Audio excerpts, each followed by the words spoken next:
इश्क जुनूनी।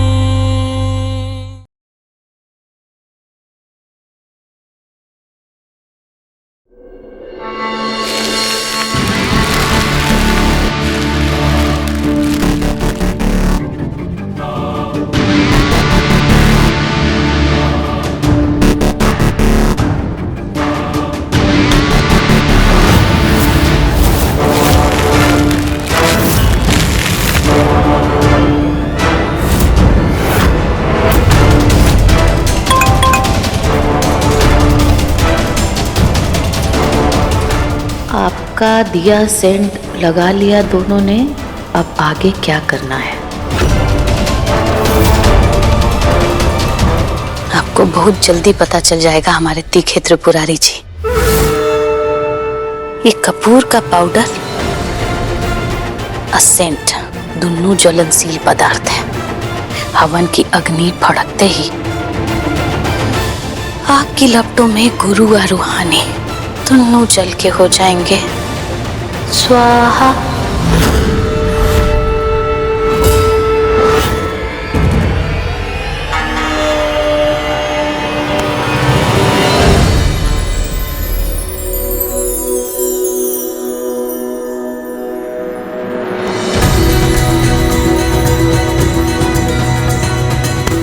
ओम सत्यनारायणं देवं वंदे हम कामदं प्रभु लीलया विततं विश्वं येन तस्मै नमो नमः।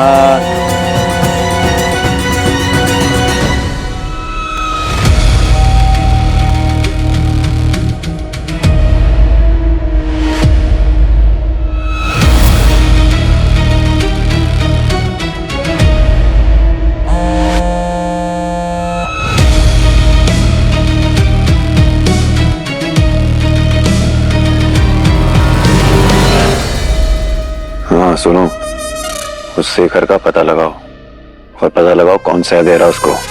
हमें उसका पता चाहिए, समझे?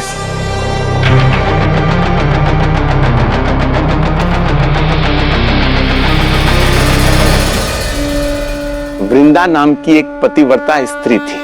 वो भगवान विष्णु की भक्त थी। उसका विवाह राक्षस जालंधर से हो गया था। उसकी प्रतिव्रत धर्म के कारण वो राक्षस अजेय हो गया था। देवता, ऋषि, मुनि, गंधर्व कोई उसे परास्त नहीं कर सकते। तब सभी देवताओं ने मिलकर भगवान विष्णु से प्रार्थना की। तब भगवान विष्णु स्वयं जाकर वृंदा का प्रतिव्रत धर्म नष्ट किया और महादेव ने उस राक्षस का संहार किया। इधर वृंदा अपने पति के शोक में स्वयं को अग्नि में समाहित कर दी और कुछ दिनों बाद उसी स्थान पर तुलसी का जन्म हुआ।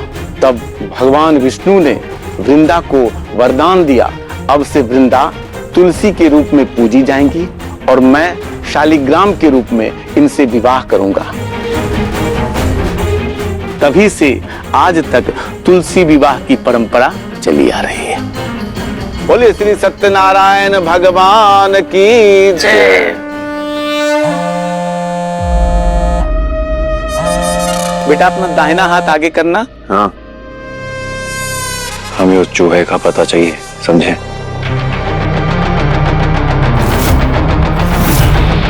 पंडित जी, आप मंत्र शुरू कीजिए।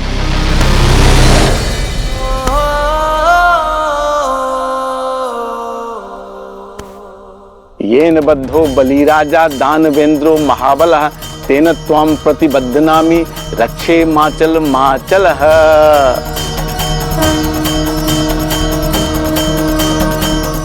इति श्री मार्कंडेय पुराणे सत्यनारायणाय नमः। बोले श्री सत्यनारायण भगवान की जय।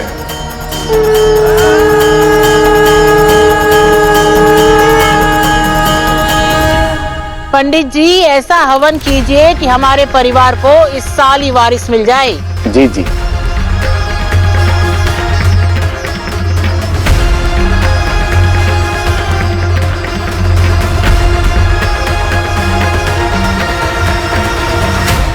चलिए अब हवन आरंभ करते।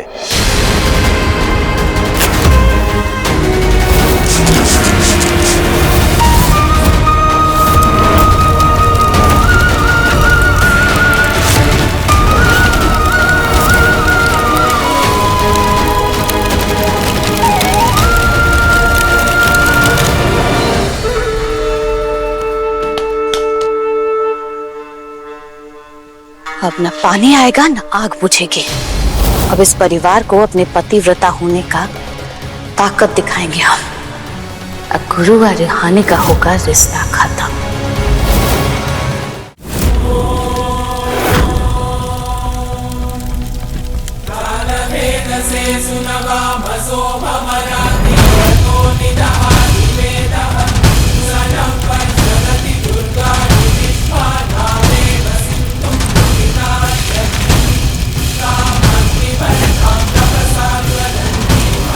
ये जिस तरीके से आहुति डाल रही है इससे तो आग भड़केगा नहीं। आग भड़काने के लिए कुछ करना पड़ेगा।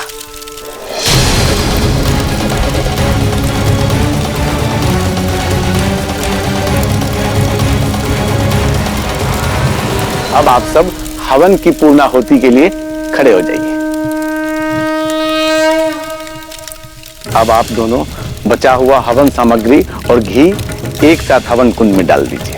पंडित जी, सामग्री बहुत ज्यादा है, तो मैं थोड़ी थोड़ी करके हवन कुंड में डाल दूं? हाँ हाँ बिटिया, कोई बात नहीं।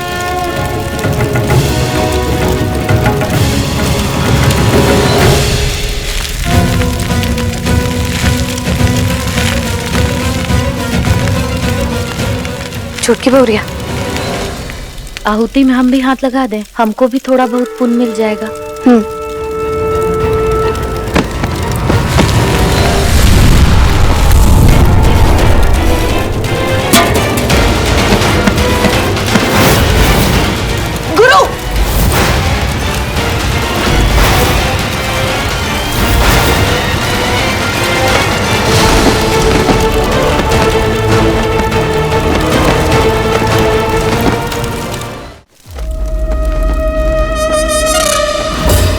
मुझे आग बुझानी होगी।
तुम दोनों ठीक तो हो ना? रूहानी, आज तुमने फिर से हमारी बेटी की जान बचाई। सच में तुम्हारे पतिव्रत में बहुत शक्ति है। छुटकी बहुरिया, हमको माफ कर दो। अब ये कैसे हमारे धक्का से इतना बड़ा धमाका हो गया। हम आहुति में अपना हाथ लगाने के लिए आ रहे थे, कैसे चद्दर में हमारा पैर उलझ गया। सब हो क्या? इतनी सी सामग्री से आग नहीं लग सकती है ललिता। जीजी क्या माँ, वो बात तो छुटकी बहुरिया के मायके से जो पंडित जी आए हैं वो बताएंगे। कहे कि सामग्री का सामान तो वही लाए थे, हम खाली मिला के दिए थे। ए पंडित, चुपचाप क्यों खड़े हो, बोलो।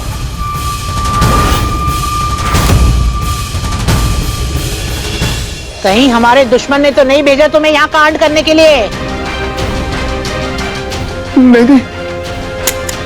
बोलो।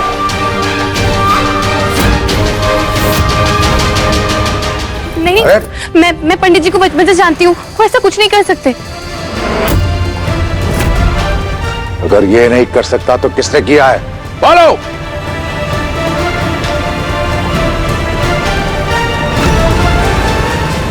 आज का दूसरा हमला हुआ है गुरु पर।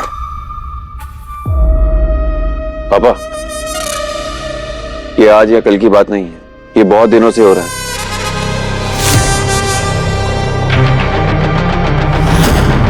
उस दिन कंपाउंडर की साड़ी में आग लग गई थी, पर हम बिना किसी सबूत के किसी पे इल्जाम नहीं लगा सकते।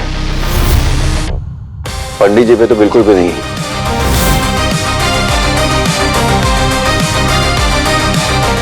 कंपाउंडर, पंडित जी को दक्षिणा दो और यहां से विदा करो।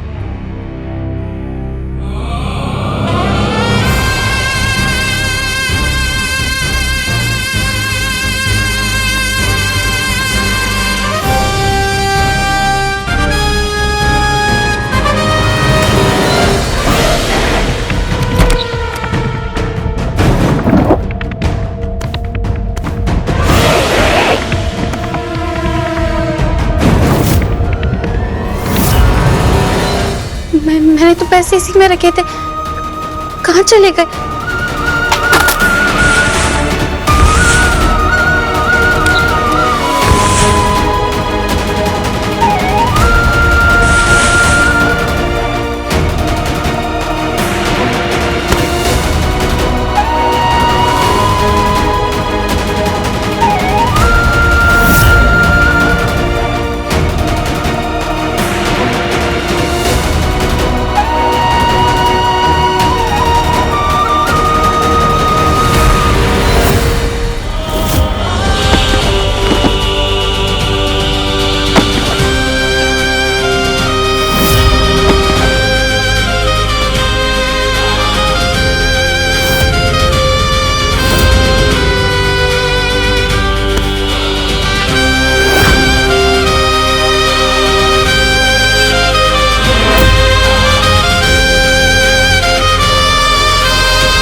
पंडित जी, मेरे पास जो कुछ भी है बस यही है।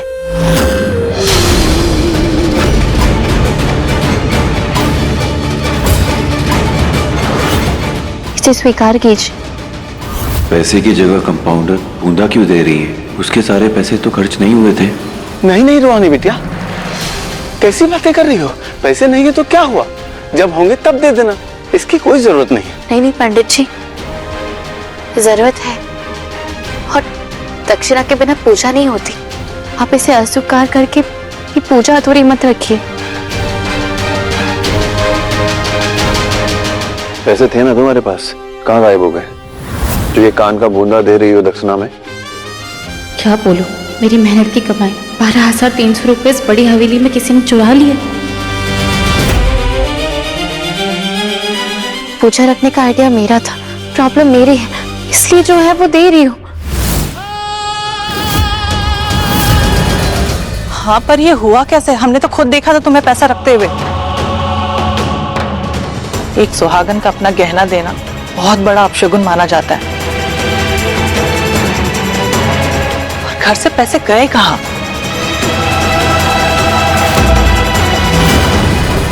पता नहीं आंटी जी, अभी नहीं मिल रहे, शायद इधर उधर कहीं रख दिया होगा।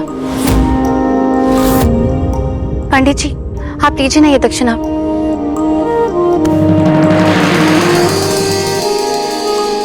एक मिनट पंडित जी। जसलीन बहू, रूहानी के कमरे में जाओ, दाएं तरफ जो अलमारी रखी है उसमें जो पर्स रखा है वो लेके आओ। ठीक है मम्मी जी। नहीं आंटी जी, आप लोगों को मेरे लिए परेशान होने की कोई जरूरत नहीं है, मैं उसे बाद में ढूंढ लूंगी। बाद में नहीं, जो होगा अभी होगा। भाभी, आप इसका पर्स लेकर आइए। हाँ रूहानी, तुम रुको, मैं पर्स लेकर आती हूँ।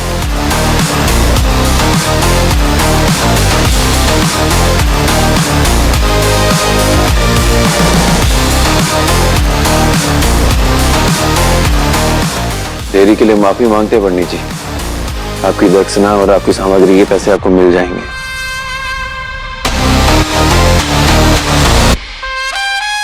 गुरु, बात को पतंगड़ मत बनाओ, अब बात इज्जत की है, इस घर की भी और उस घर की भी। ये लड़की हमारी इज्जत का राम नाम सत्य है तो आए दिन करती रहती है। पता नहीं बहू ब्याह कर लाए हैं या तमाशा। तमाशा तो होगा ही ना दादी जी।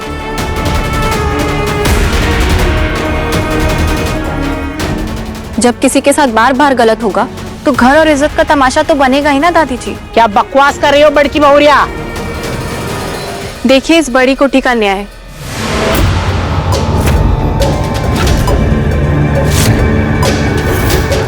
इसमें तो पैसे रखे थे ना, कहाँ गए? एक मिनट, तुम दोनों कहना क्या चाहती हो? कि इस वर्ष से जो पैसे चोरी हुए वो इस घर से चोरी हुए?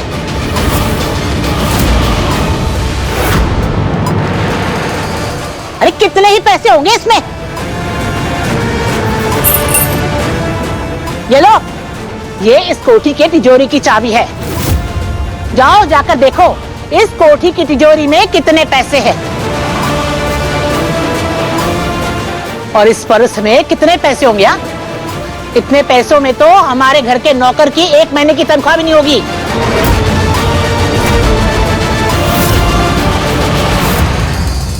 जीजी की अम्मा एकदम ठीक कर रही है। और छोटकी बहुरिया तुम काहे बात का बतंगड़ बना रही हो? साफ साफ काहे नहीं कह देती हो अगर अपने मायके के पंडित के सामने ये बड़ी हवेली का तमाशा बनाना चाहती हो तो? बहुत हुआ तुम लोगों का। जो कुछ लेना देना है ना अभी देकर खत्म करो।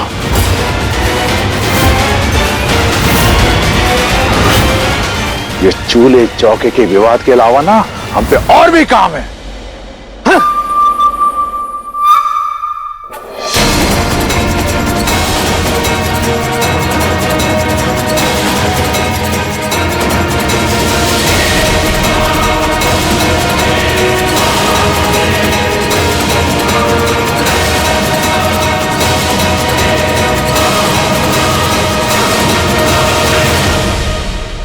पंडित जी, इसे आप कंपाउंडर की अमानत समझ के रख लीजिए। वो जैसे ही खुद के पैसे कमा लेगी आपसे अपनी अमानत ले जाएगी।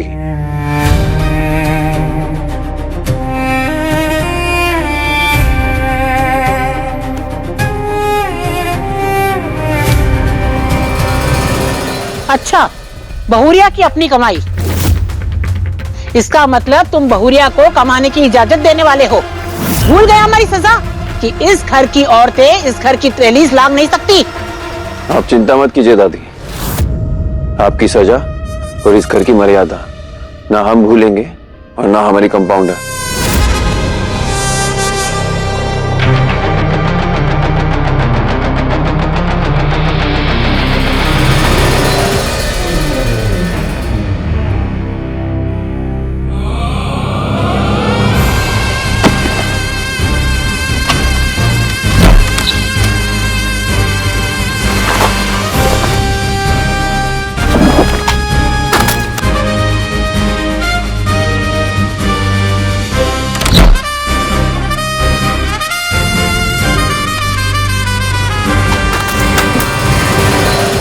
मुद्दे तो आने से रहे, लेकिन नीली जी, ये चिल्लर चोरी करने से कुछ ना होगा।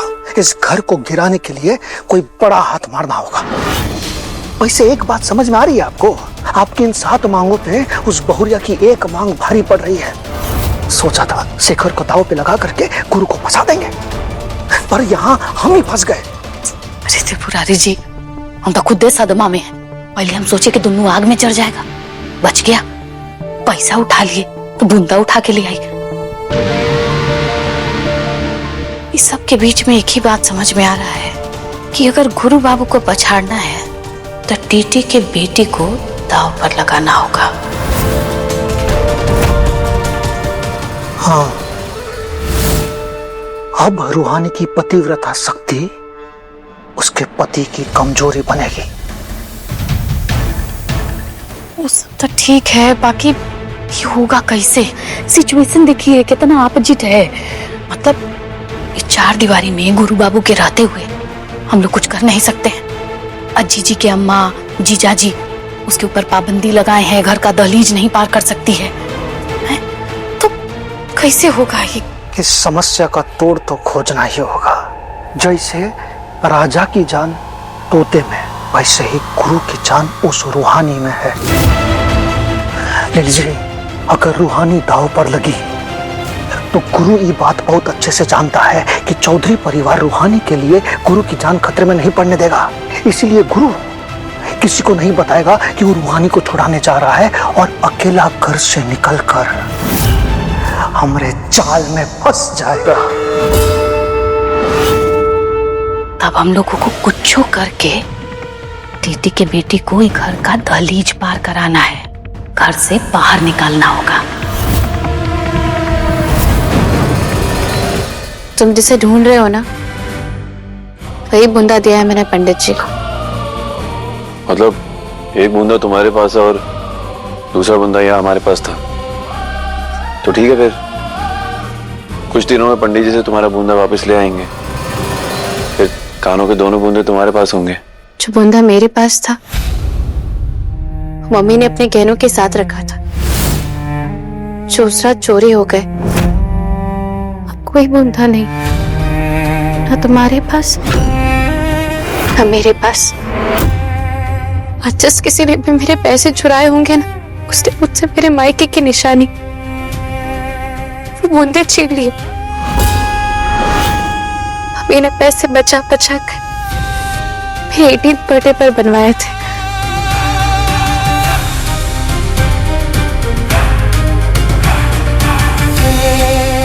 वो बूंदा सिर्फ तुम्हारे लिए नहीं, मेरे लिए भी बहुत अहमियत रखता है, क्योंकि वो मेरे प्यार की पहली निशानी है। तुमसे तुम्हारे प्यार की निशानी कोई नहीं छीन सकता।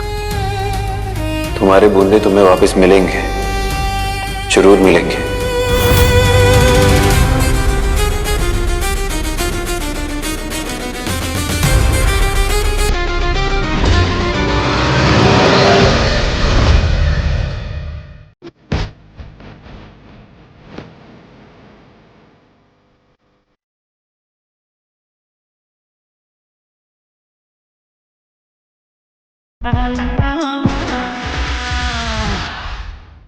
इश्क जुनूनी शाम 6:30 बजे दंगल टीवी पर।